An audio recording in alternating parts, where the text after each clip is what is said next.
ಬಿರುಕು ಬಿಟ್ಟು ರಸ್ತೆಗೆ ವಾಲಿರುವ ಶಾಲೆಯ ಕಾಂಪೌಂಡ್.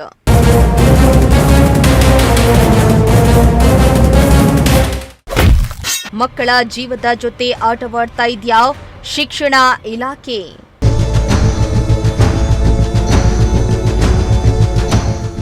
ಎಸ್, ರಾಜ್ಯದಲ್ಲಿ ಇನ್ನೇನು ಶಾಲೆಗಳು ಪುನರಾರಂಭವಾಗಲಿವೆ. ಜೊತೆಗೆ ಮಳೆಗಾಲ ಕೂಡ ಶುರುವಾಗಲಿದೆ. ಆದರೆ ಶಾಲೆಗಳ ಸುರಕ್ಷತೆ ಕುರಿತು ಪರಿಶೀಲನೆ ಮಾತ್ರ ಇನ್ನೂ ಸರಿಯಾಗಿ ನಡೆದಿಲ್ಲ.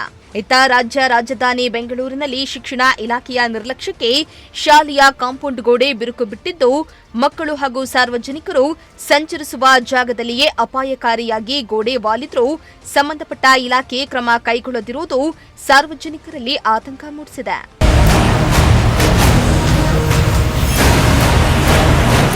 ಬೆಂಗಳೂರಿನ ಶೇಷಾದ್ರಿಪುರಂ ಲಿಂಕ್ ರಸ್ತೆಯಲ್ಲಿರುವ ಕರ್ನಾಟಕ ಪಬ್ಲಿಕ್ ಸ್ಕೂಲ್ನ ಕಾಂಪೌಂಡ್ ಗೋಡೆ ಬಿರುಕು ಬಿಟ್ಟಿದ್ದು, ರಸ್ತೆ ಕಡೆಗೆ ವಾಲ್ಕೊಂಡಿದೆ.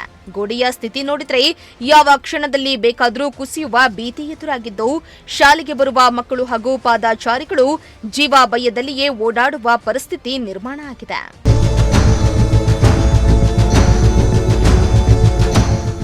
ಇನ್ನು ಇತ್ತೀಚೆಗೆ ಮಳೆ ಹಾಗೂ ಗಾಳಿಯ ಪ್ರಮಾಣ ಹೆಚ್ಚಾಗಿರುವ ಹಿನ್ನೆಲೆ ಗೋಡೆ ಇನ್ನಷ್ಟು ದುರ್ಬಲಗೊಂಡಿದೆ ಎನ್ನಲಾಗ್ತಾ ಇದೆ.